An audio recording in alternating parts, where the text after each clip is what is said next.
네, 그럼 우리가 이 전 시간에 유인물을 가지고요, 우리가 그 5가지 등기를 보았는데, 자, 5가지 등기에 관한 내용을 책을 통해서 좀 확인하도록 하죠. 자, 281페이지 보시면 내용에 따른 분류 이렇게 됐는데, 내용에 따른 분류 그러면요, 기입등기하고 이 5개 등기를 모두 포함하는 개념인데, 우리 여기서는요, 기입등기는 3장과 5장에서 다뤘기 때문에 왼쪽 보시면 내용에 따른 분류, 내용에 의한 분류에서 두 번째 칸에 있는 거죠. 그러면 여기는 기입등기가 먼저 나오고 어떻습니까? 나머지 이제 기입등기 이외에 5가지의 등기가 나오죠. 이걸 모두 포함해서 내용에 따른 분류, 효력에 따른 분류, 이렇게 효력에 따른 분류가 아니라 내용에 따른 분류 이렇게 하게 되는데, 자, 여기서 기입 등기는 다 다뤘기 때문에 여기서는 5가지 등기만 봅니다. 그래서 가장 먼저요, 토지 표시의 변경 등기, 그다음 넘기시면은요, 건물 표시의 변경 등기 나오는데, 자기는 변경 등기죠. 그래서 변경 등기 중에서도 토지 건물에 대한 부동산 표시의 변경 등기가 나옵니다. 그럼 토지의 변경 등기하고요, 건물 표시의 변경 등기는 거의 동일합니다. 그래서 차이 나는 부분만 잠깐 보고요, 나머지는 대부분 다 동일하다는 거죠. 자, 그래서 토지 표시의 변경 등기 나오죠. 그래서 토지 표시에 관한 사항을 변경하는 등기에는 표제비의 표시사항을 단순한 변경을 반영하는 토지 표시 변경 등기와, 자, 여기까지만 보세요. 그 이외에 밑에 보시면 토지의 분합 이렇게 있는데 그것까지는 볼 필요 없습니다. 그래서 토지의 표시의 일부가 불일치하게 되면요, 부동산 토지 표시 변경 등기라는 거죠. 건물 표시가 일부 불일치하면은 건물 표시 변경 등기랍니다. 분합은 이렇게 보실 필요 없고요. 자, 그러면은 토지 표시든 아니면은 건물의 표시든 일부 불일치했을 때는요, 다 양가 1번 보시면 단독 신청이라는 거죠. 단독 신청. 두 번째 줄 보시면요, 신청 의무가 있다고 했습니다. 표제부 등기는. 그러면 이제 이것이 1개월 이내에 등기를 신청해야 된다라고 하는 1개월 이내에 신청 의무가 있다는 거죠.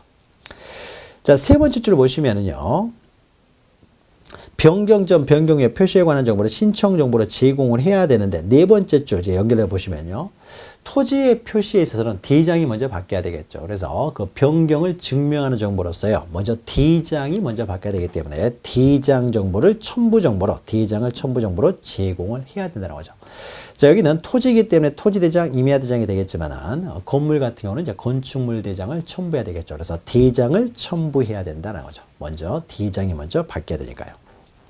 자, 보통은 단독 신청에 의해서 이루어집니다. 그래서 신청 의무가 있고요. 그런데 때로는 직권으로 하는 경우가 있는데, 가끔 직권으로 하는 경우도 몇 개 기억하시면 되는데, 사실 직권은요, 지금은 아주 뭐 중요한 내용은 아닙니다만은, 자, 행정구역의 어떤 명칭이 변경됐을 때요. 자, 행정구역의 명칭이 변경됐다는 것은 이런 겁니다. 양촌리가요, 신공리로 이름이 바뀌었어요. 행정구역이 바뀌었다는 거죠. 자, 행정구역이 바뀌면요, 이런 것들은 법으로 바뀐다고 했습니다. 법으로.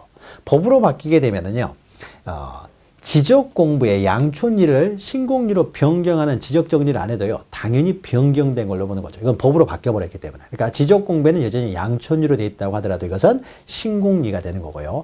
등기부도 마찬가지가 되겠죠. 법으로 바뀌기 때문에 여기는 양촌리로 되어 있다고 하더라도 법으로 이미 신공리로 바꿔버리면요, 이거는 신공리가 됩니다.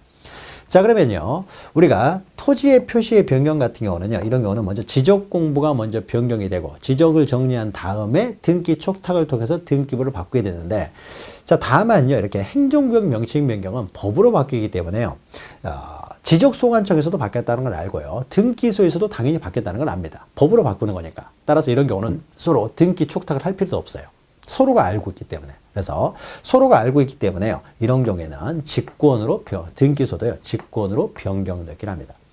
이것을 직권으로 변경 등기를 하지 않으면 양촌에 있는 주민들이 모두 와가지고 소재 변경 등기 해주세요, 이렇게 할 필요가 없는 거죠. 거기에 뭐 1000명, 2000명이 다 올 필요 없는 거죠.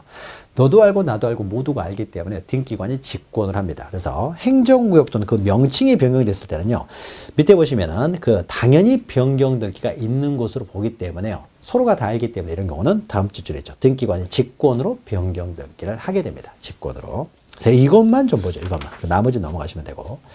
양가로 3번 보시면 합필의 특례했는데 이것은 모르셔도 됩니다. 그냥 넘어가셔도 되고요. 우리가 그 지적법에서 합병이 있죠. 합병하고 동일한 의미라고 보시면 돼요. 지적법에서는 합병이라는 단어를 사용하고요, 등기법에서는 합필이라는 단어를 사용합니다. 그러니까 지적법에서는 분할, 등기법에서는 분필 이렇게 표현해요. 의미는 같습니다. 의미는 같기 때문에 지적법에서 합병이 가능한 것은 등기법에서 합필이 가능하고요, 지적법에서 합병이 안 되는 것은요, 등기법에서 합필도 안 됩니다. 동일한 의미로 보시면 되는 거예요. 그 다음에 오른쪽에는 건물 표시의 변경 느끼인데 건물 표시의 변경 느끼도요. 그냥 건물의 표시가 일부 변경이 되면 건물 표시 변경 느끼를 한다는 거죠. 이것도 원칙적으로 양가로 1번 보시면요. 단독 신청이라는 거죠. 그래서 1개월 이내에 단독 신청하고요. 그 다음 네 번째 줄 보시면요. 대장을 이제 첨부 정보로 가져와야 되겠죠. 건축물 대장이 먼저 바뀌어야 되기 때문에. 자, 이 정도 보시면 돼요. 그러니까 토지하고 비슷하죠. 대장 들고 간다는 건 동일하고요. 또 직권 등기도요. 우리 토지하고 마찬가지입니다. 행정구역 또는 그 명칭이 변경이 되면요. 건물이 소재하고 있는 그 소재, 건물이 있는 소재가 바뀌게 되잖아요. 건물이 있는 소재가. 그럼 이것도 어떻습니까? 당연히 변경된 걸로 되기 때문에 직권으로 변경 등기를 한다는 거죠. 그래서 행정구역 또는 그 명칭이 변경되면 이거는 법으로 바뀌는 것이기 때문에 지적소관청도 알고 등기소도 알고 서로가 다 알아요. 거기 살고 있는 주민들도 모두 아는 거죠. 그러니까 이런 경우는 누가 또 신청할 필요 없이요. 등기관이 시간 날 때 그냥 직권으로 하면 됩니다. 직권으로. 자, 넘기시면은요, 이제 부동산 표시 변경 등기를 했고요. 그 다음에 이제 등기명의인 표시 변경 등기가 나오는 거죠. 등기명의 표시 변경 등기. 자, 등기명의 표시 변경 등기는 자, 등기명인의 일부죠. 등기명의 표시의 일부. 즉 성명이나 주소, 주민등록번호 이것이 후발적 사유로 일부가 변경되는 경우에 이때 시정하는 등기가 등기명의 표시 변경 등기죠. 자, 양가로 2번 신청 보시면 이건 단독 신청이라는 거죠. 이것도 권리에 관한 등기가 아니기 때문에 단독 신청입니다. 단독 신청. 권리에 관한 등기가 아니기 때문에 밑에 뭐 등기필 정보 이런 것도 필요가 없습니다. 또 이해관계도 존재하지 않아요. 그러니까 오른쪽에 이해관계는 승낙서도 필요 없고요. 자, 권리의 등기만 이해관계인의 승낙이 필요합니다. 이런 등기는요, 이해관계인이 없어요. 그러니까 이해관계는 승낙서도 필요 없고요. 일단 직권 등기인데요. 만약에 행정구역이요, 양촌리에서 신공지로 바뀌게 되면요, 그 소재가 양촌리에서 신공지로 바뀌면서 동시에 또 뭐도 바뀌겠까요? 거기에서 살고 있는 주민들의 주소도 바뀌게 되겠죠. 주소가 바뀌니까 어떻습니까? 이것도 직권으로 주소 변경 등기를 합니다. 거긴 살고 있는 사람이 주소 변경 등기 해주세요. 그래서 몇천 명이 올 필요가 없이요. 등기관이 당연히 알기 때문에요. 당연히 알기 때문에 직권으로 변경 등기를 합니다. 그래서 행정구역의 명칭이 바뀌게 되면은 소재, 부동산 소재는 어떻습니까? 직권으로. 또 등기 명인의 그 주소도 직권으로 한다라는 정도 기억하시면 돼요.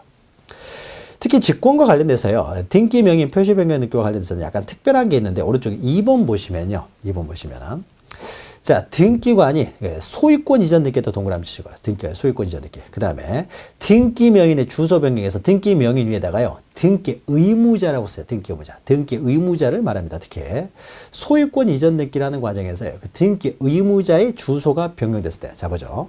갑이라는 사람에게서요. 을 앞으로 이전 등기를 하려고 합니다. 이에서 을 앞으로 소유권 이제 이전 등기라고 합니다. 이전 등기에 이제 매매로 원인을. 근데 여기에는요, 이 사람이 서울로 나와요. 주소가. 서울로 나오는데 이 사람이 지금 현재는 어디서 살고 있냐면요. 부산에서 살고 있습니다. 부산에서. 자, 그러면 소유권 이전 등기를 할 때는요. 갑의 주민등록등본도 가져오고요. 을의 주민등록등본도 가져옵니다. 그래서 두 사람 모두 주민등록등본을 가져와가지고 공동신청해서 등기를 하게 되는데요. 자, 등기 기록에는 서울로 나오고 있는데 어떻습니까? 이 사람의 주민등록지는 현재는 부산이기 때문에 자, 부산이 주민등록 등본에 부산으로 나오기 때문에 신청서에는요. 이 사람 부산으로 써야 돼요. 부산으로. 신청서 이 사람 주민등록지가 부산이기 때문에 그 첨부 정보하고 신청서가 일치가 돼야 되지. 첨부 서면하고 신청서가 불일치해 버리면 등기를 할 수가 없습니다. 그래서 첨부 서면은 부산으로 나오기 때문에 신청서에도 부산으로 적는 거예요. 그러면은 등기 기록에는 이 사람의 주소가 서울로 돼 있는데요. 신청서에는 부산으로 나온다는 거죠. 그럼 불일치가 생기잖아요. 불일치. 자, 불일치가 생기기 때문에 신청서와 등기 기록이 불일치하기 때문에 원칙적으로 등기를 못 합니다. 이 상태에서는 바로 이전 등기를 못 해요.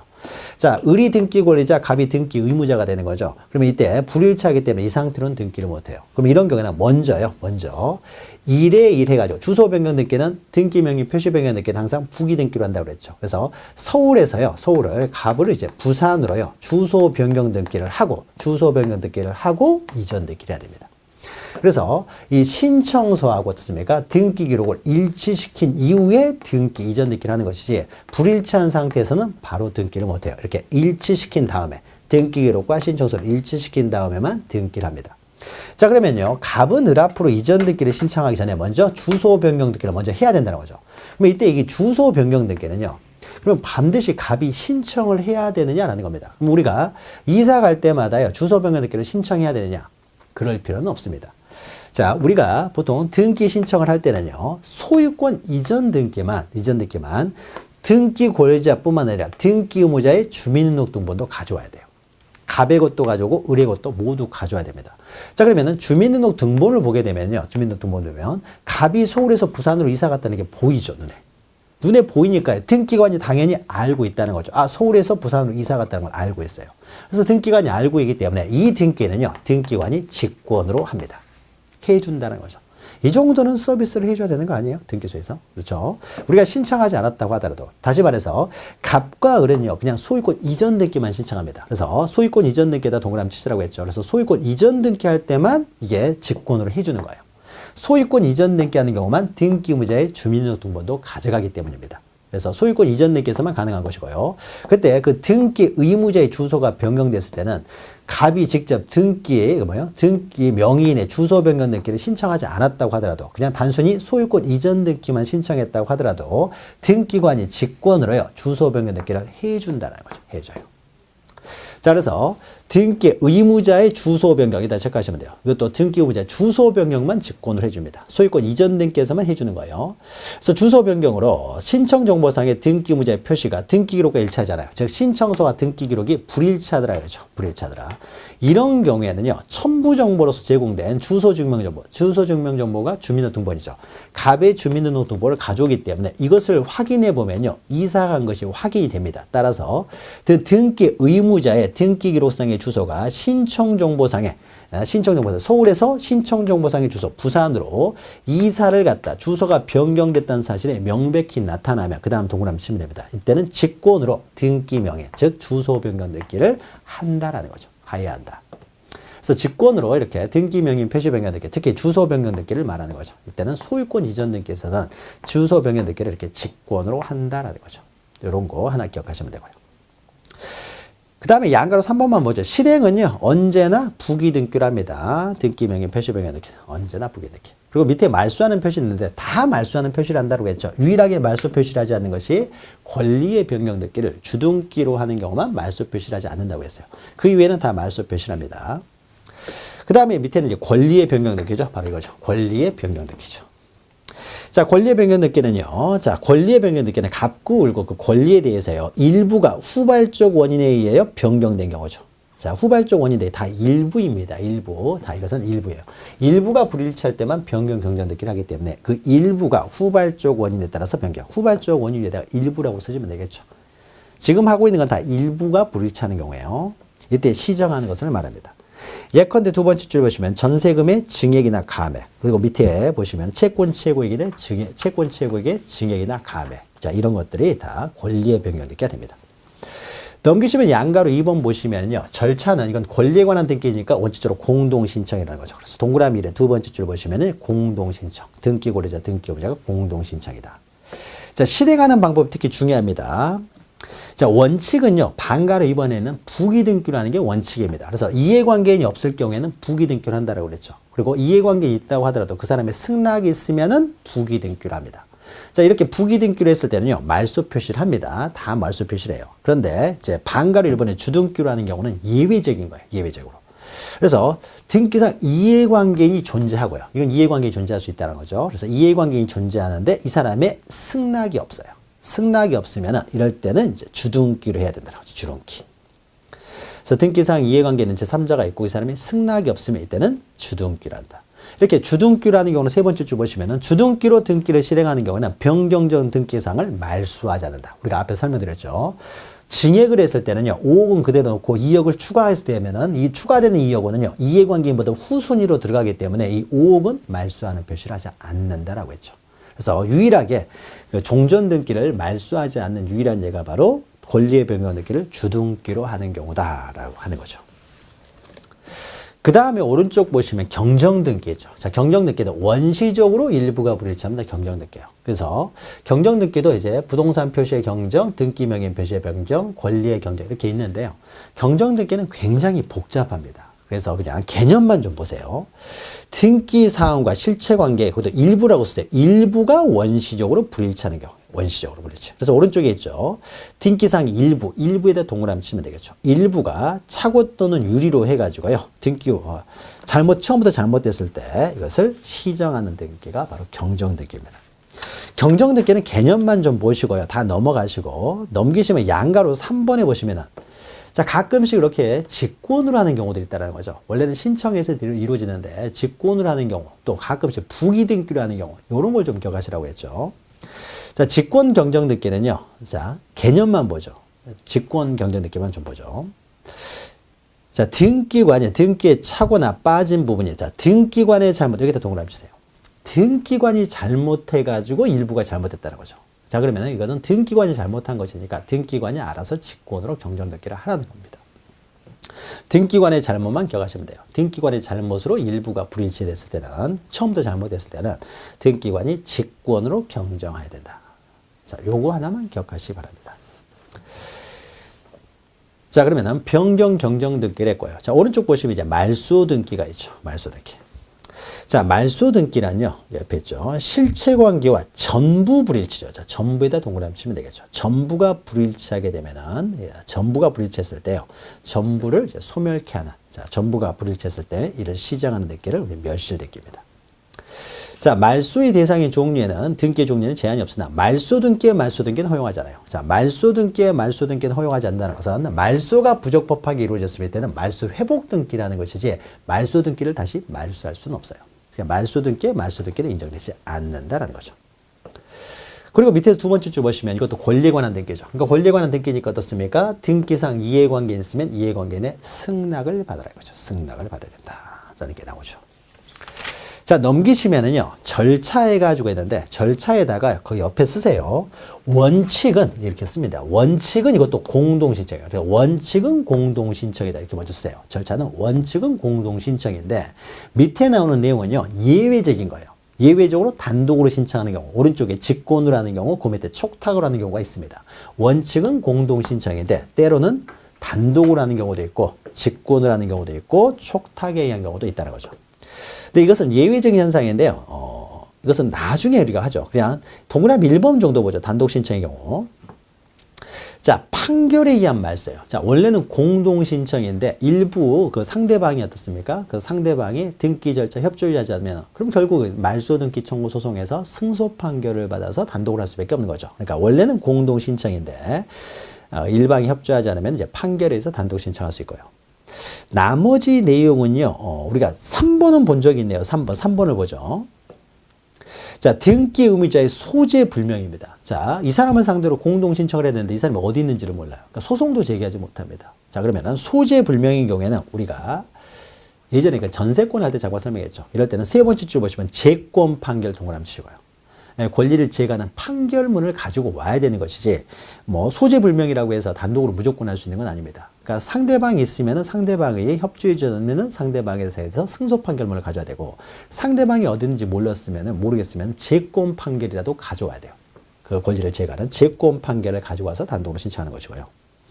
그리고 혼동에 의한 말소했는데 혼동. 자, 혼동은요. 혼동은 이런 거죠. 자, 여러분 민법에서 혼동 배우죠. 자, 갑이라고 하는 사람이 소유자인데요. 갑이 이 일 해가지고 을 앞으로요. 전세권을 설정해 줬습니다. 전세권을. 이렇게 해가지고요.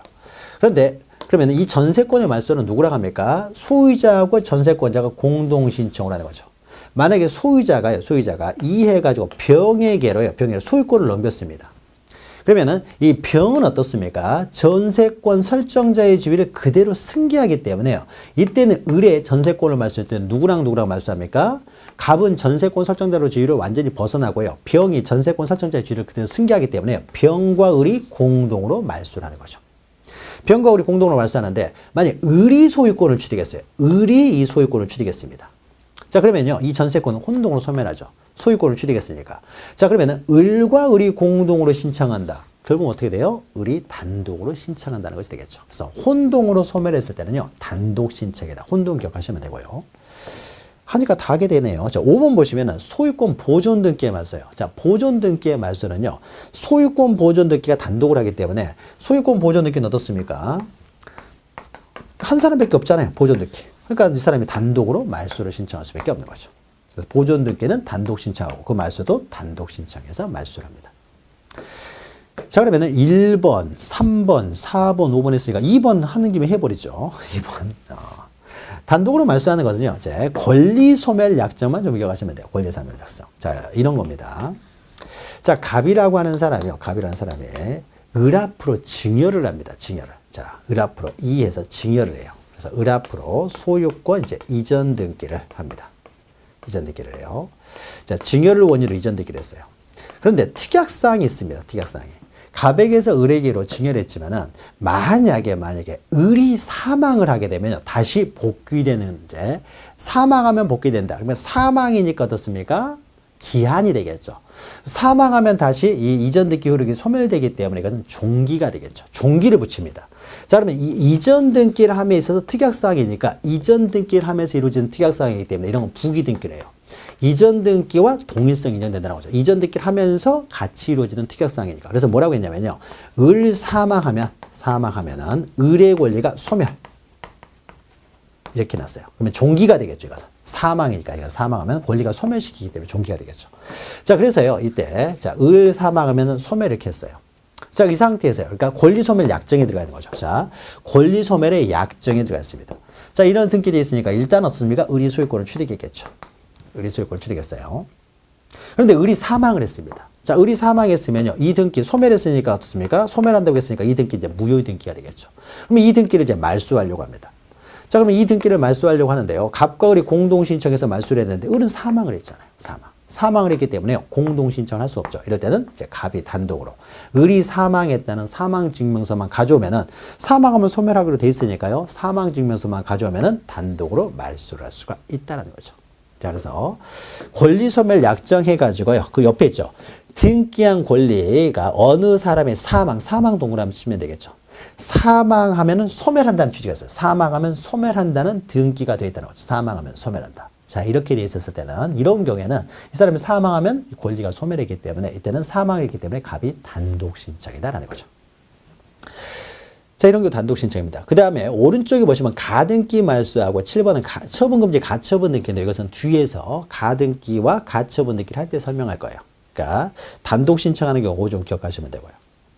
그 다음에 반가로 2번 보시면 직권으로 말소하는 등기인데 우리가 1번, 2번, 3번, 5번은 했어요.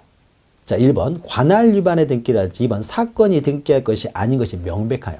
사건이 등기할 것이 아닌 등기. 예를 들면 유치권에 관한 등기가 됐다 그러지. 관할권이 없는 등기소에서 등기를 했을 때는 이것은 당연무효라는 거죠. 당연무효. 당연무효이기 때문에 이건 등기부상 어떻습니까? 등기 기록상으로 이건 당연히 무효예요. 그러니까 이런 것들은 발견하면 바로 직권으로 말소해버립니다. 아무런 효력이 없는 거예요. 이것은 직권으로 말소한다는 것이고요. 3번도 우리가 앞에서 했죠. 자, 말소할 권리를 목적으로 하는 제3자의 권리에 말소요. 우리가 앞에 설명드렸죠. 자, 이해관계인이 나타나는 경우죠. 우리가 이해관계인 할 때 했던 거죠. 갑이라는 사람이 소유자인 상태에서 어떻습니까? 갑이 A라는 사람한테 전세권을 설정한 상태에서 1에 1 해가지고요. B라는 사람이 이 전세권에 대한 저당권을 가지고 있어요. 전세권 저당권은 부기등기로 한다고 했죠. 이게 5억이고 이게 3억입니다. 자, 그러면요. 이 A의 등기는 어떻습니까? 갑과 A가 공동으로 신청해서 말소를 합니다. 다만 말소를 하게 되면요. 부기등기 B도 당연히 따라서 말소가 되기 때문에 이때는 B가 이해관계인이 돼가지고 이해관계는 승낙서를 가지고 와야 되더라고요. 자, 그래서 B가 승낙서를 가지고 왔어요. B의 승낙서를 가지고 공동 신청해서 말소를 하게 되면 이건 신청에 의해서 이제 말소가 되겠죠. 승낙서가 있으니까 신청을 해서 말소가 됩니다. 그럼 주등기가 말소되면 이 부기등기는요. 더 이상 존재 가치가 없기 때문에 이것은 직권으로 말소된다고 했죠. 이게 이제 직권 말소 나오는 거죠. 그래서 거기 글대로 읽어보면 되겠죠. 말소할 권리, 이게 말소할 권리죠. 전세권. 말소할 권리를 목적으로 하는 권리가 있다는 거죠. 말소할 권리를 목적으로 하는 권리. 그래서 말소할 권리, 이게 말소가 돼버리면요. 이 권리를 목적으로 하는 권리는 직권으로 말소가 된다는 거죠. 물론 이 사람의 승낙서를 가져와야 되겠죠. 그 다음에 4번의 가등기는요. 우리가 뒤에서 가등기 할 때 합니다. 그 다음에 5번 수용. 우리가 수용을 할 때 어떻습니까? 수용할 때 했었던 거죠. 수용이 되면은요. 우리가 직권으로 일정한 등기는 수용이 되면요. 수용되는 그 부동산의 권리를 제한한, 수용되는 그 부동산을 제한하는 권리의 등기들은 다 직권으로 말소해버렸다고 했죠. 직권으로 말소합니다. 근데 직권으로 말소하지 않는 것이 5개 있다고 했죠. 그래서 수용되기 전에 보존 등기, 수용되기 전에 이전 등기. 다만 수용된 이후에 이전 등기라고 하더라도 수용되기 전에 이루어진 상속을 원인으로 해서 이루어진 등기는 말소하지 않고요. 또 수용되는 토지를 위해서 존재하는 지역권 등기. 토지수용위원회에서 그 존속을 인정한 등기. 이 5가지를 제외하고는 다 직권 말소한다고 했습니다. 6번은 환매권과 관련된 내용인데 그래서 우리가 환매를 통과를 했기 때문에 나중에 환매를 하면서 다시 설명을 드립니다.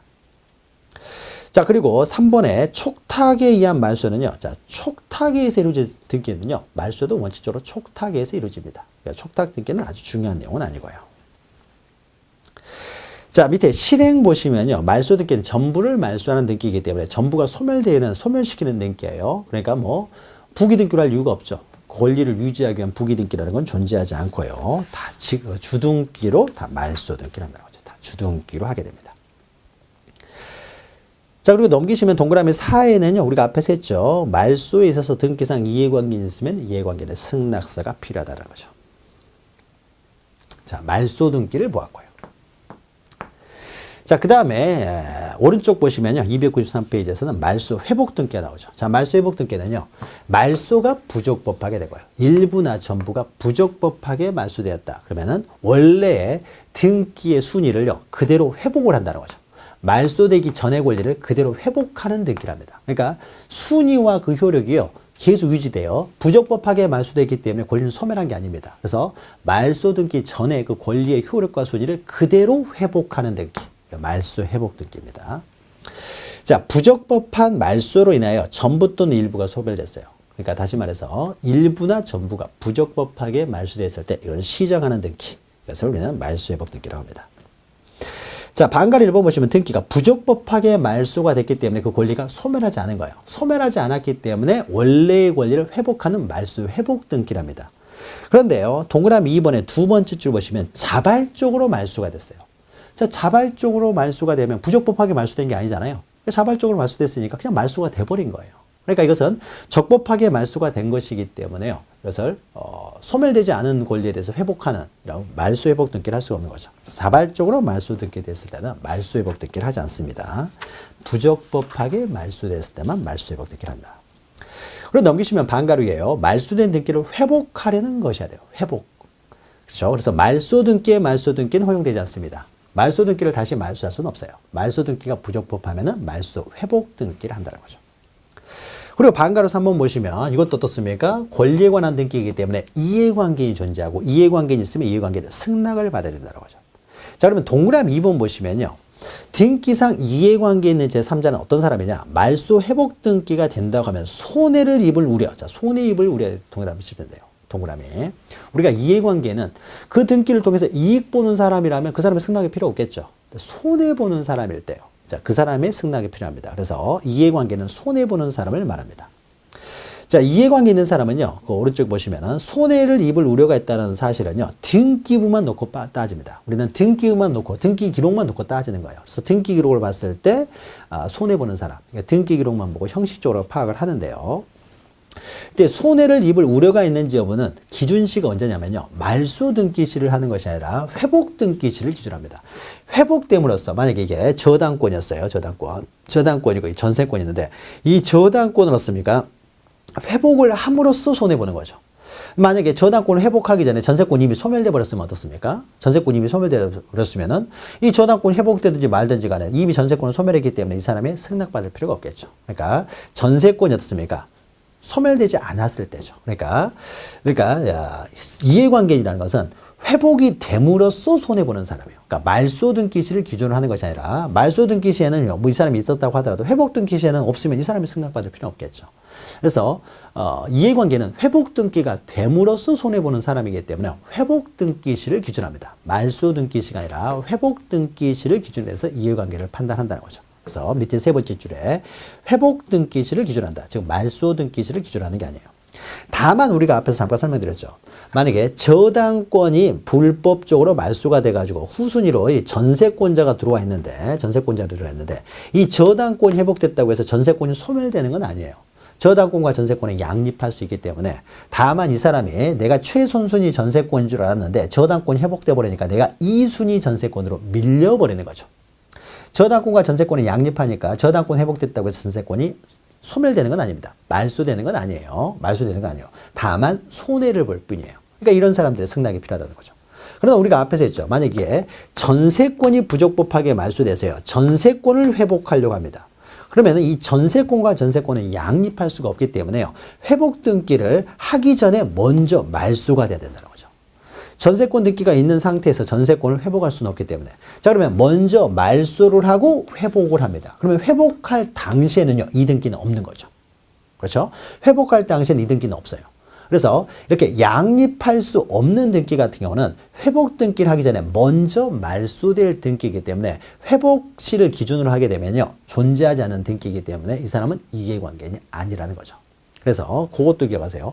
회복 등기와 양립할 수 없는 등기는요. 여기다 양립할 수 없는 등기 체크하시고요. 이것은 회복의 전제로서 먼저 말소돼야 될 등기라는 거죠. 따라서 양립할 수 없는 등기의 등기 명의는 회복 등기 절차에 있어서 이해관계인이 아니다라는 겁니다. 이해관계인이 아니다. 자, 그러면은 회복 등기도 권리에 관한 등기니까 원칙적으로 공동 신청이죠. 회복을 할 때도 이제 공동 신청해서 이제 회복을 하게 됩니다. 자, 방가로 2번 보시면요. 이것은 뭐 단독으로 회복할 수 있는 경우도 있느냐? 그건 이렇습니다. 원래 이 등기가 단독으로 된 등기예요. 가백에서 이에서 을 앞으로 등기가 되는데 이게 상속을 원인으로 해서 이전 등기가 된 거예요. 근데 이게 부적법하게 말소가 됐어요. 그래서 다시 상속 등기를 회복하려고 합니다. 그러면 상속 등기는요. 갑하고 을하고 처음부터 공동 신청하는 게 아니죠. 을이 단독으로 신청했을 거 아니에요. 갑은 사망했죠. 그러니까 회복 등기도요. 갑과 공동을 할 수가 없죠. 그러니까 만약에 회복하려는 등기가 처음부터 단독으로 된 등기라면 회복 등기도 단독으로 할 수밖에 없게 되겠죠. 그래서 동그라미 2번에 있죠. 예를 들겠죠. 상속 등기가 불법으로 말소됐을 때는 상속인은 어쩔 수 없죠. 단독으로 회복 등기를 할 수밖에 없는 거죠. 또 물론 동그라미 1번처럼 두 번째 줄 보시면요. 회복 등기가 공동 신청인데 일방이 회복 등기 절차에 협력하지 않으면 결국 이제 판결을 받아서 단독으로 신청해야 될 것이고요. 여기서도 직권에 의한 회복 등기인데 하나만 체크해 주세요. 만약에 이 부적법하게 말소되면 회복 등기를 하게 되는데 이 부적법하게 말소가 등기관의 잘못에서 부적법하게 말소됐어요. 경정등기에서도 비슷한 게 나왔죠. 등기관의 잘못에 의해서 일부가 부적법합니다. 자, 그러면 어떻습니까? 직권으로 경정등기를 한다고 했죠. 그러면 말소회복 등기도요. 이 말소가 등기관의 잘못에 의해서 부적법하게 말소됐어요.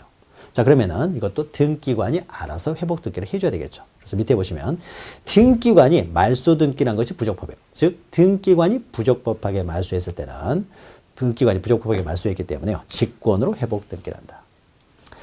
촉탁은요. 부적법하게 말소가 촉탁에서 된 것이면요.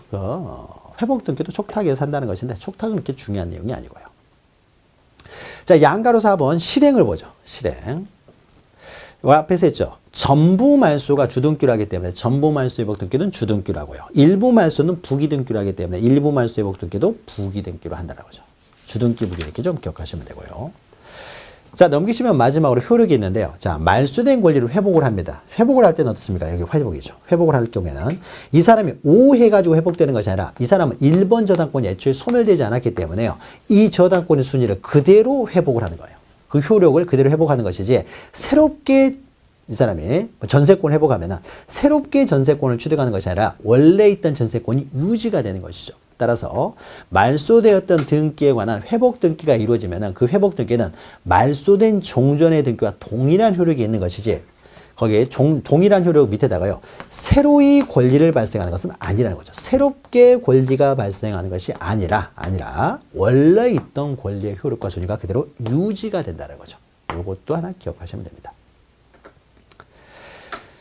자, 그리고 마지막으로 이제 멸실 등기가 있죠. 자, 멸실 등기는 토지나 건물이 멸실이 되면 이제 멸실 등기라는 거죠. 자, 토지나 건물이 멸실되는 것은요, 전부가 멸실돼야 돼요. 그래서 토지의 멸실 보시면은 토지와 건물은 뭐 동일하게 보셔도 돼요. 그래서 전부, 동그라미 양가로 1의 첫 번째 줄에 있죠. 전부가 소멸했다는 거죠. 전부가 멸실됐다. 건물도 마찬가지입니다. 전부가 멸실되면은 이제 멸실 등기를 한다는 거죠. 그리고 등기 기록을 폐쇄한다. 동그라미 1의 두 번째 줄 보시면요. 이제 이건 단독 신청이면서 어떻습니까? 표제부 등기이기 때문에 신청 의무가 있다. 신청 의무는 멸실된 때로부터 1개월이라는 신청 의무가 있다는 거죠. 그리고 동그라미 이외에 두 번째 줄 보시면요. 자, 멸실 등기를 하면은요. 물건이 세상에서 사라졌기 때문에요. 등기 기록에 있는 걸 다 말소 표시를 합니다. 다 한 줄로 거요. 그 다음에 등기 기록을 폐쇄하게 됩니다. 동그라미에서 한번 두 번째 줄 보시면요. 우리가 등기상 이해관계는 권리의 등기에서만 등기상 이해관계는 있어요. 그러니까 권리의 등기가 아닌 경우에는요. 등기상 이해관계는 존재하지 않습니다. 따라서 등기상 이해관계는 승낙 이런 거 받을 필요가 없다는 거죠. 건물의 멸실 등기도 마찬가지입니다. 전부가 멸실되면요. 멸실 등기에 전부 멸실됐으면 멸실 등기를 해야 되고 동그라미 1번 넘기셔서요. 두 번째 줄 보시면 건물이 멸실된 경우 자 1개월 이내 동일합니다. 1개월 이내 등기 신청 의무가 있고요. 동그라미 2번에 또 이것도 어떻습니까? 세 번째 줄 보시면 등기 기록을 폐쇄한다. 다만 구분 건물이 일부였을 때요. 자 5층 아파트인데 5층만 사라졌어요. 그러면 어떻습니까? 등기로 폐쇄해서는 안 되죠. 4층까지는 있기 때문에 이것은 뭐 예외적인 현상인데요. 그러니까 전부가 멸실되면 이제 멸실 등기라고 폐쇄를 한다는 거죠. 5번 보시면 한편 존재하지 아니하는 건물이에요. 자, 존재하지 아니하는 건물도 어떻습니까? 우리가 멸실 등기를 하고 등기로 폐쇄하는데 그때 존재하지 아니한 때로부터 1개월 이건 정할 수가 없기 때문에 존재하지 아니한 건물에 대해서는 두 번째 줄 보시면 지체 없이 이제 멸실 등기를 신청해야 된다. 그래서 지체 없이 이렇게 나와요. 지체 없이. 자, 그러면은 우리가 첫 시간에, 지난 시간에 어떻습니까? 5가지 등기에 관한 개념과 큰 흐름을 보았고요. 요게 가장, 우리 유인물로 있는 내용, 이게 가장 중심적인 내용이 되고요. 그 이외에 우리가 책을 읽어가면서 약간 추가되는 내용이 있었죠. 자, 그 내용만 아셔도요, 뭐 충분합니다. 더 깊이 들어가려면 끝이 없이 또 들어가니까 이 내용만 정확히 기억하시면요. 여기서 문제가 한 문제 정도 나와요. 많이 나와야 두 문제 나오는데 그 두 문제, 한 문제 정도를 맞출 수가 있겠죠. 우리가 등기법 하는 과정에서요. 여러분들이 이해를 통해서 도저히 이해하기 힘든 부분은 넘어가고 있어요. 그런 부분은요. 여러분이 우리의 등기법은요. 선택과 집중이 필요하다고 했죠. 너무 복잡하고 그다음에 좀 양도 많기 때문에. 그래서 그 쓸데없이 양 많고 시험에 잘 나오지 않는 부분은 우리가 생략하고 있고요. 그러나 시험에 반드시 나오는 부분들은 확실하게 우리가 또 정리를 해야 돼요. 그러니까 시험에 잘 안 나오는 부분, 너무 복잡해서 안 나오는 부분, 너무 또 이렇게 너무 좀 지저분하게 좀 복잡해요. 이런 것들은 또 이런 부분은 제외하고 있기 때문에요. 제외한 부분은 안 보더라도요. 거기서 나오는 건 어쩔 수 없이 뭐 어쩌다 하나 나오게 되면 어쩔 수 없이 틀려야 될 수밖에 없는 거죠. 대신에 우리가 공부하는 내용이요. 여기서는 항상 나오는 내용이기 때문에 공부하고 있는 내용에서는 여기서 나오는 것은 반드시 맞추셔야 됩니다. 우리가 안 하고 넘어가는 내용은 모르신다고 하더라도 공부한 내용은 반드시 맞추셔야 돼요. 자, 그 다음에요. 299페이지 보시면요. 자, 우리가 지금까지 한 내용은요. 그러면 종국 등기가 모두 끝난 거예요. 종국 등기. 그렇죠? 종국 등기. 네, 기입 등기와 그 다음에 기입 등기가 실체관계 불일치했을 때 일치시키는 등기. 여기까지가 종국 등기예요. 자, 종국 등기가 다 끝나면은 그 마지막으로 이제 예비 등기로서 이제 가등기가 있는 거죠. 그래서 가등기 절차를 봅니다. 가등기는 여러분이 민법 시간에도 시험 문제에 나오지만요. 우리 부동산 등기법에서 더 중요합니다. 더 중요하고 매년 나오는 부분이에요. 매년 나오는 부분이니까. 자, 가등기를 잠깐 보도록 하죠. 자, 가등기는요. 큰 흐름을 먼저 보죠. 자, 갑과 을 사이에요. 여기서는 지금 이 시간에는 가등기의 그냥 큰 흐름만 보시고요. 자세한 내용은 우리 다음 시간에 할 테니까요. 가등기의 큰 흐름만 보시는데 갑과 을이요. X 토지에 대해서요. X 토지에 대해서 10억 원으로 4월 1일 날 이제 매매를 했다고 해보죠. 매매. 자, 그 다음에 4월 30일 날요. 이때 소유권 이전 등기를 해주기로 했어요. 자, 그러면은 매매를 통해서 지금 현재 등기는 갑 앞으로 지금 등기되어 있습니다. 갑 앞으로. 그래서 갑이 이제 4월 30일에 어떻습니까? 을 앞으로 등기를 해주면 가장 간단한 내용이 되겠죠. 갑에게서 이 해가지고 갑이 최초의 소유자면은 뭐 소유권 보존등기가 됐고 을 해가지고요. 소유권 이제 이전 등기를 매매를 원인으로 해주면은 이게 가장 보기 좋은 모습이 될 텐데. 자, 그러면 이때요. 자, 매매를 통해서 어떻습니까? 을은 아직 소유권을 취득하지는 않죠. 소유권을 장차 이전해달라는 채권만 발생하는 거죠. 을이 매수인입니다. 갑이 매도인이고요.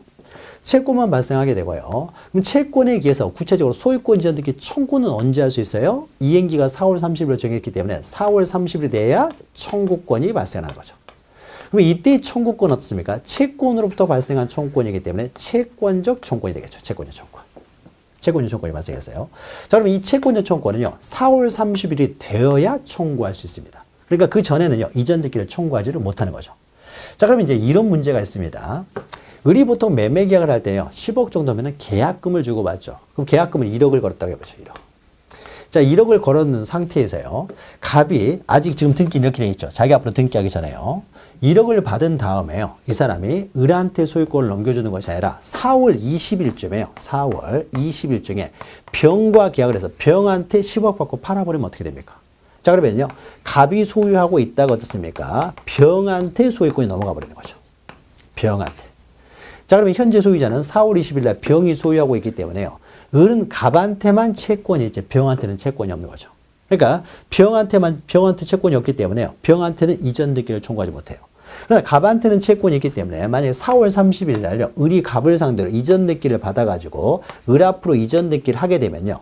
그럼 3해가지고 을 앞으로 이전 등기가 될 텐데 자, 그러면요.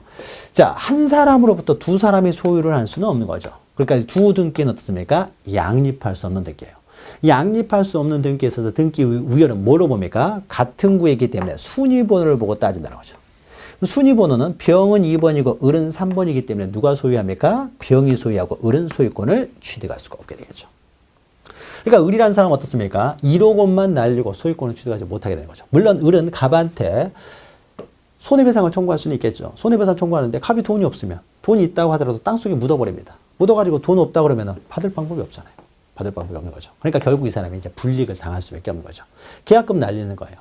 근데 계약을 할 때는 이런 위험 부담을 안고 어떻습니까? 계약을 하는 거예요. 자, 그런데 이 정도만 문제가 되는 것이 아니라요. 액수가 한 10억 정도 되면 어떻습니까? 중간에 중도금을 주는 경우가 있어요. 4월 15일에 중도금을 주기로 했어요. 중도금. 중도금을요, 한 6억 정도 주기로 했습니다. 6억을 주기로 했어요. 그래서 4월 15일에 중도금을 지급을 했습니다. 4월 15일에 중도금을 지급했는데요. 그런데 만약에 중도금까지 지급했어요. 근데 중도금 줬다고 해서 갑이 소유권을 넘겨주는 건 아니잖아요. 그래서 중도금까지 지급했으니까 총 7억이 들어갔습니다. 을이라는 사람이. 그러면 이때 4월 30일 날 잔금은 얼마 돼요? 3억을 지급하고 소유권 이전 등기를 할 수 있는데 3억 지급하고 소유권 이전 등기를 청구하려고 했더니요. 4월 20일 날요. 병한테 7억까지 받아 먹고 어떻습니까? 갑이 병한테 4월 20일 날 병한테 10억 받고 팔고 도망가 버리면 어떻습니까? 이 사람은 7억 사기를 당하는 거죠. 7억. 자, 그러니까 을은 어떻습니까? 계약금 정도는 모르겠지만 중도금까지 이제 날리게 생겼다는 거죠. 그러니까 을도 어떻습니까? 뭔가 내가 확실하게 소유권을 취득할 수 있는 무기가 필요한 거죠. 그 무기가 뭐냐? 바로 이게 가등기라는 거죠. 보통 가등기는 이렇게 중도금을 지급하면서 이제 가등기를 하기도 합니다만은 반드시 중도금 지급하면서 가등기 하는 건 아니고요. 1억 계약하고 바로 가등기를 할 수도 있어요. 그러니까 이 가등기는요. 4월 30일이 되면 본등기를 할 수가 있습니다. 본등기를 할 수가 있기 때문에 이때는 본등기를 청구해서 본등기를 하면 되는데 4월 30일이 되기 전에는 어떻습니까? 되기 전에는 장래 청구권이죠. 지금 당장은 본등기를 청구할 수 없을 때요. 이때 장래에 자신의 이전 등기 청구권, 이 등기 청구권을 미리서 어떻습니까? 보전하기 위해서 가등기를 해놓을 수가 있다는 거죠. 가등기. 자, 이렇게 무기를 가등기를 해놨을 때는 이제 안전하게 우리 소유권을 취득하는데, 그러면 이때 가등기는 무엇을 의미하느냐? 라는 거죠. 가등기는.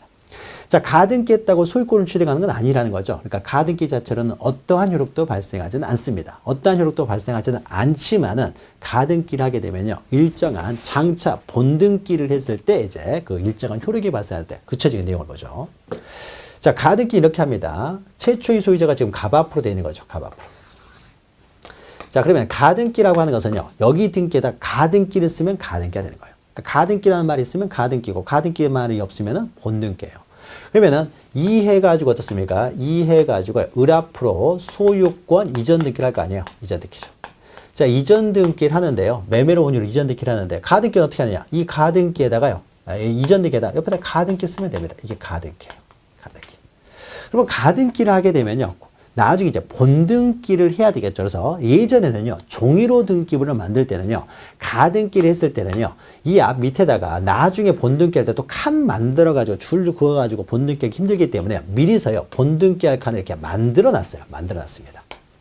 이렇게 하고 가등기를 했어요. 근데 지금은 등기가 전산화가 되기 때문에 굳이 칸을 안 만들어도 나중에 본등기 할 때 그때 칸 만들어도 되니까요. 처음부터 칸을 만들지는 않습니다. 그래서 지금은 이제 이렇게 되는데 여러분이 이해를 할 때는요. 가등기에 기한 본등기는 가등기 밑에 칸 만들어서 가등기를 한다. 이렇게 상상 속으로는 머릿속에 가지고 계세요. 이 밑에 칸에다 본등기를 한다는 거죠. 근데 지금은 칸을 미리 만들어 놓지는 않습니다. 본등기 할 때 그때 칸 만들어 놓지 않기 때문에. 그럼 가등기를요. 만약에 중도금 주면서 가등기를 했다 그러면 4월 15일 날 가등기를 했다는 거죠. 4월 15일 날. 자, 가등기 방식은요, 간단합니다. 장차 이루어질 본등기 거기다 써놓고요. 옆에다 가등기 쓰면 돼요. 그러니까 소유권 이전 등기의 가등기는 소유권 이전 등기를 갑구의 주등기로 하니까 어떻습니까? 소유권 이전 등기 그대로 쓴 다음에 밑에다 가등기 쓰면 되는 거죠. 그러니까 소유권 이전 등기 가등기는요, 갑구의 주등기로 하겠죠. 그러면 소유권 이전 등기는 갑구의 주등기라고요. 그러면 저당권 설정 등기는 어디다 합니까? 을구에 하죠. 설정 등기니까 주등기로 하죠. 그러면은 저당권 설정 등기 가등기는 어떻게 하겠어요? 저당권 설정 등기를 을구의 주등기로 하니까 저당권 설정 등기 한 다음에 옆에다 가등기를 써버리면 이게 가등기예요. 자, 그러니까 가등기는 장차 이루어질 그 본등기 옆에다가 가등기라고 쓰면 가등기가 되기 때문에 가등기 형식은 딱 정해져 있는 것이 아니라요. 장차 이루어질 본등기 형식, 그 형식을 그대로 합니다. 그러면은 소유권 이전 등기는 주등기로 하는 거예요. 주등기, 독립등기를 하는 거죠. 그러면 저당권 이전 등기에 가등기를 하려고 해요.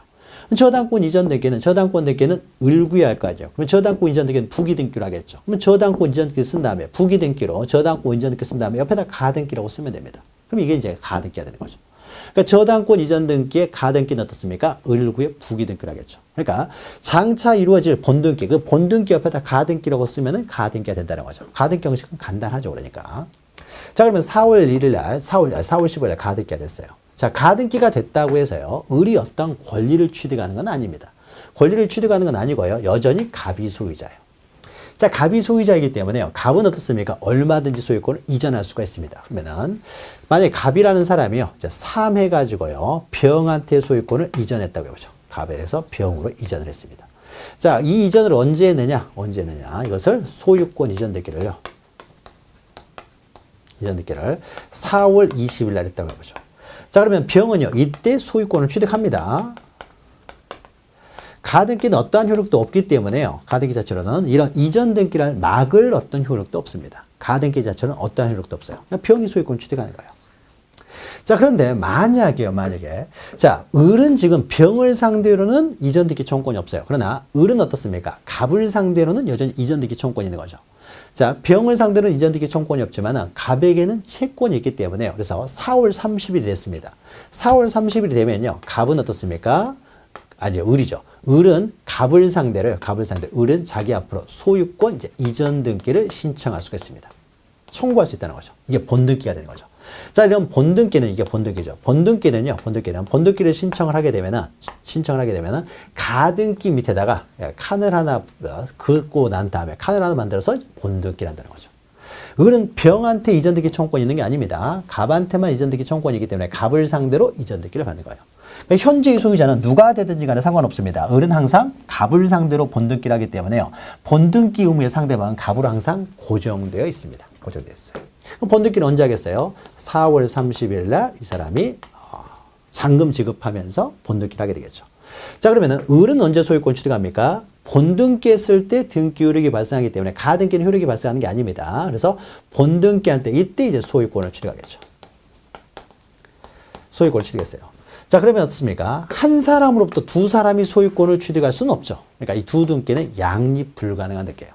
자, 등기가 양립 불가능하면 일반적으로는요, 먼저 소유권을 취득한 사람이 소유권을 취득하겠지만 우리가 서로 양립 불가능한 등기가 같은 구에 있으면 뭘 보고 그 등기 우위를 정합니까? 앞에 있는 순위번호를 보고 정한다는 거죠.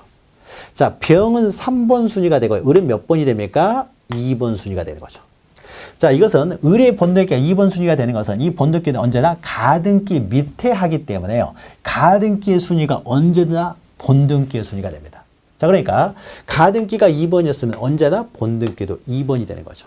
이것을 보고 가등기의 어떻습니까? 본등기의 순위 보존적 효력이라고 하는 거죠. 그러니까 본등기의 순위가 언제나 가등기의 순위로 보존이 된다는 거죠. 자, 그러니까 어떻습니까? 을은 2번이 되고 병은 3번이 되기 때문에 을이 소유권을 취득하는 거죠. 자, 소유자는 을인데 병 앞으로 지금 등기가 됨으로써 병이 소유자인 것처럼 보이기 때문에 이때 병의 등기는 어떻습니까? 직권으로 말소합니다. 직권으로. 자, 그러니까 결국 어떻습니까? 을이라는 사람은 확실하게 소유권을 취득할 수가 있게 되겠죠. 그러니까 가등기가 되어 있으면 확실하게 소유권을 취득할 수 있게 되는 거죠. 이게 이제 가등기 의미인 거죠. 자, 그러면요. 가등기와 관련돼서요. 가등기는 가등기는 이렇게 청구권 보존을 위해서 하는 것. 이것은 이제 청구권 보존을 위한 가등기고, 우리 부동산 등기법에서 다루는 것은 이렇게 청구권 보존을 위한 가등기입니다. 자, 그런데요. 가등기는 동그라미 2번 보시면요. 담보 목적으로 활용되기도 합니다. 담보 목적으로 활용되는 가등기는요. 이것은 가등기 담보법에서 다룹니다. 가등기 담보법에서 다루기 때문에 우리 부동산 등기법에서는 다루지 않는다라는 거죠. 자, 이 정도만 보시고요. 양가로 2번 보시면 가등기 가부에서 가등기가 무조건 다 가능한 것이 아니고요. 가등기가 되는 것이 있고 안 되는 것이 있는데, 넘기시면 여기에 대해서는 표가 하나 있습니다. 자, 표를 보죠. 자, 가등기가 되는 경우가 있고 오른쪽에는 가등기가 안 되는 경우가 있습니다. 그러면 가등기가 되는 경우 안 되는 경우만 잠깐 보도록 하죠. 자, 가등기는요, 채권적 청구권만 가등기가 돼요. 채권적 청구권. 지금 당장 청구할 수 없기 때문에 어떻습니까? 장래 청구권을 보존하기 위해서 가등기를 하는 거예요. 그런데 오른쪽에는 물권적 청구권. 자, 이런 것들은요, 가등기가 안 돼요. 물권적 청구권의 대표적인 것이 옆에다가 말소등기 청구권이라고 써요. 말소등기 청구권. 말소등기 청구권입니다. 자, 말소등기 청구권은요, 저 보죠. 갑에게서 을 앞으로 이전 등기가 됐는데요. 이에서 을 앞으로 됐어요. 근데 이 등기가 무효입니다. 무효면 갑은 어떻습니까? 을을 상대로 말소 등기를 청구하는 거죠. 자, 말소 등기 청구는 없습니까? 지금 당장 행사할 수 있죠. 이것은 물권적 청구권이죠. 소유권에 근거해서 말소하라고 청구하기 때문에 이거는 물권적 청구권입니다. 말소 등기 청구는 물권적 청구권으로서요. 이건 지금 당장 행사할 수 있으니까 가등기를 할 필요성이 없는 거죠. 그러니까 지금 당장 행사할 수 있는 것이면 가등기를 할 필요성이 없는 거죠. 가등기는요, 지금 당장 등기를 할 수 없으니까 장래 청구권을 보존하기 위해서 하는 겁니다. 따라서 채권적 청구권만 가능한 것이지, 이렇게 물권적 청구권, 이런 것들은 가등기가 안 돼요. 대표적인 것이 등기 말소 청구권, 말소 등기 청구권은 가등기가 안 된다는 거죠. 그리고 2번 보시면요. 시기부 정지조건부 청구권입니다. 장래에 시기가 도래한다든지 장래에 정지조건이 성취됐을 때, 자, 장래의 청구권을 미리 보존하기 위해서 시기부 정지조건부 청구권은요, 가등기를 할 수 있어요. 그러나 오른쪽에 종기부 해제조건부 청구권요. 자, 이건 가등기가 안 됩니다. 만약에 종기가 도래했어요. 자, 을이 사망하면 을의 권리가 소멸한다고 했습니다. 을이 사망하면 을의 권리가 소멸한다. 그래서 을이 사망을 했어요. 을이 사망을 하게 되면 어떻습니까? 소유권이 바로 갑에게로 복귀가 되기 때문에 갑은 소유권에 기해서 물권적 청구권으로 말소가 가능하기 때문에요. 따로 가등기를 할 필요가 없습니다. 그래서 시기부 정지조건부 청구권은 가등기가 되지만은 종기부 해제조건부 청구권은 가등기가 안 된다라는 거죠. 자, 그리고 왼쪽에 보시면요. 장래에 있어서 확정될 청구권. 지금 당장 행사할 수 없으니까 장래의 청구권. 이걸 미리 가등기할 수가 있는 거죠. 그리고 권리의 변경 등기 넘어가시고요. 가등기 이전 등기 가능하냐? 이건 조금 이따 설명합니다. 가등기 이전 등기도 가능해요. 중복 가등기는요. 가등기의 가등기 옆에다 쓰면 됩니다. 가등기의 가등기도 가능하냐? 가등기가. 자, 가등기도 우리가 뒤에서 보겠지만 가등기도 이전이 가능합니다. 그러면 가등기 이전 등기 청구권을 보존하기 위해서 다시 가등기를 해요. 이것도 가능합니다. 가등기의 가등기도 가능해요. 그러니까 지금 당장 이전 등기, 가등기 이전 등기를 청구하지 못해요. 장래에 가등기 이전 등기 청구권을 행사할 수 있다. 근데 지금 당장 행사하지 못하면요. 가등기가 이전 등기가 가능하기 때문에 가등기 이전 등기 청구권 보존을 위한 가등기도 가능합니다. 그러니까 중복 가등기라는 것은 가등기의 가등기도 가능하다라는 겁니다. 근데 오른쪽 보시면요. 이 3번하고 4번에서 보존 등기하고 처분 제한 등기. 예전에 우리가요. 등기부에 기록되는 권리 변동은 보, 이, 변, 소, 설, 철 두 문자로 외우시라고 했죠. 보존, 이전, 변경, 소멸, 설정, 처분 제한 6가지를 등기할 수 있다. 그때 설명을 드릴 때 가운데 4가지는 어떻습니까? 가등기가 가능하다. 그러나 맨 앞에, 맨 뒤에 있는 이 두 등기는 가등기가 안 된다는 거죠. 대표적인 것이요. 보존 등기는 어떻습니까? 건물이 신축되면 바로 보존 등기를 할 수가 있어요. 보존 등기를 할 수가 있기 때문에 보존 등기 가등기라는 것은 인정할 실익이 없는 거죠. 또 처분 제한 등기는요. 압류, 가압류, 가처분 등기를 말합니다. 그럼 법원에서 이것은 하는 것인데요. 법원에서 촉탁에서 이루어지는 것인데 가압류를 할 필요가 있으면 지금 당장 가압류를 하면 되는 것이지 장래의 가압류를 위한 가등기 할 필요가 없다는 거죠. 가압류를 지금 할 필요가 있으면 하면 되는 거고요. 지금 할 필요가 없으면 안 하면 되는 것이지 가압류를 위한 가등기 이런 건 안 됩니다. 그래서 처분 제한 등기와 보존 등기에 가등기는 안 되고요. 그 다음에 5번 보시면요. 뭐 부동산이나 등기 명인 표시 변경 등기 이런 건 없습니까? 권리에 관한 등기가 아니죠. 우리 가등기는요. 장래 채권적 청구권, 이 권리를 보존하기 위해서 하는 등기가 가등기이기 때문에요. 권리에 관한 등기가 아닌 것들은 가등기가 당연히 안 되겠죠. 그리고 6번 보시면 무효 취소 해제로 인한 물권 복귀. 자, 무효 취소 해제를 통해서 물권이 복귀되면요. 그럼 어떻습니까? 바로 말소 등기를 할 수 있죠. 물권이 복귀되기 때문에 소유권에 대한 물권적 청구권이 가능합니다. 그러니까 바로 말소 등기 청구할 수 있기 때문에 이건 물권적 청구권이니까 가등기를 할 수가 없다. 이 민법적인 내용이죠. 그리고 밑에 보시면요. 허용해가지고 가등기상 권리에 대한 가압류나 가처분 등기가 가능하냐. 저건 좀 더 들어가는 내용인데요. 나중에 우리가요, 가등기를 하게 될 텐데, 가등기 권리도 이전이 가능해요. 자, 이 사람이 가등기가 됐습니다. 자, 을 앞으로 가등기가 되는데요. 이 가등기, 조금 이따서 우리가 가등기 이전 등기 할 텐데, 가등기에 이전 등기가 가능해요. 가등기 권리를 처분할 수가 있습니다. 이전이 가능해요. 자, 가등기 권리를 이전한다는 것은요, 처분하는 거죠, 처분. 가등기 권리 처분이 가능해요. 자, 처분이 가능하면요, 처분을 제한하는 처분 금지 가처분 등기. 처분을 금지하는요, 가처분이나 가압류가 가능하다는 거죠. 가압류 등기. 뭐, 처분을 제한하는 가처분 등기 이런 게 가능합니다. 가압류 가처분은 우리가 뒤에서 설명할 내용인데요. 자, 가압류 가처분은 처분을 제한하는 등기예요. 그러니까 처분이 가능하면은 처분을 금지, 즉 처분을 제한하는 이런 등기를 당연히 할 수가 있습니다. 처분이 가능하니까 모든 처분이 가능한 권리는요, 처분을 제한하는 이런 등기들이 가능합니다. 그러니까 가등기에 대한 처분 금지 가처분 등기, 이런 가압류 등기, 이건 가능해요. 처분이 가능하기 때문에. 자, 그런데 가등기에 의한 본등기를 하는 경우요. 자, 가등기에 의한 본등기라는 것은 이건 처분행위가 아니라요. 처분행위가 아니라 이건 권리를 취득하는 등기입니다. 취득. 자, 우리가 처분 금지 가처분 등기, 뭐 처분을 제한하는 가압류 등기는 처분행위를 제한하는 등기이기 때문에 가등기에 의해서 본등기라는 것은 이건 처분행위가 아니라 취득하는 등기예요. 자, 권리를 취득하는 등기이기 때문에 처분 금지 가처분 등기 이런 게 인정이 안 돼요. 그러니까 가등기에 의한 본등기 금지 가처분 등기 이런 건 안 됩니다. 그러니까 가등기에 의한 본등기는 처분 행위가 아니라 권리를 취득하는 행위이기 때문에. 자, 그래서요. 왼쪽에 보시면요. 가등기상 권리의 가압류 가처분 등기인데요. 처분이 가능하기 때문에 처분을 제한하는 가압류 가처분 등기는 됩니다. 그러나 오른쪽에 보시면 두 번째 줄 보시면은 가등기에 의한 본등기 금지 가처분 등기는 안 돼요. 이것은 처분을 제한하는 등기지 처분을 제한하는 등기이기 때문에 가등기에 의한 본등기는 처분 행위가 아니라 권리를 취득하는 행위이기 때문에요. 처분 금지 가처분 등기 이런 게 안 된다라는 거죠. 그리고 첫 번째 있는 거 불허용 해서요. 우리가 앞에서 했죠. 가등기 보존 등기에 가등기 안 된다고 했어요. 그 다음에 처분 제한 등기 즉 가압류 가처분 등기에 가등기도 안 되는 거죠. 처분 제한 등기에 가등기는 안 된다고 했죠. 그래서 가압류 가처분 등기에 대한 가등기는 안 돼요. 이렇게 가짜가 두 개가 나오니까 힘들죠. 그러니까 오른쪽에는 가압류 가처분 등기를 위한 가등기는 안 됩니다. 그러나 왼쪽에요. 가등기상 권리를 처분할 수 있기 때문에 가등기 권리를 처분 제한하는 가등기에 대한 처분 금지 가처분 등기는 된다는 거죠. 이런 건 됩니다. 그러나 이 가등기예요. 가처분 등기, 가압류 등기 가등기는 안 된다는 거죠. 자, 이렇게 좀 어려우면요. 심화 강의 시간에 다시 반복을 하기 때문에요. 그때 또 이렇게 좀 살펴보도록 하겠습니다. 지금 이 내용이요. 근데 시험에 안 나오는 것이 아니라 이 내용이 시험에 나오기 때문에 설명을 드리는 것인데 만약에 한 번에 이해가 안 되시면요. 심화 강의 때 또 반복을 하고 뒤에 부분에 또 나오기 때문에 우리가 아직 가압류나 가처분 등기를 안 했기 때문에 좀 어려워 보이는데 뒤에서 하면은요. 이 내용도 우리가 이해할 수 있으니까 뒤에 심화 강의 시간을 다시 한번 보시면 됩니다.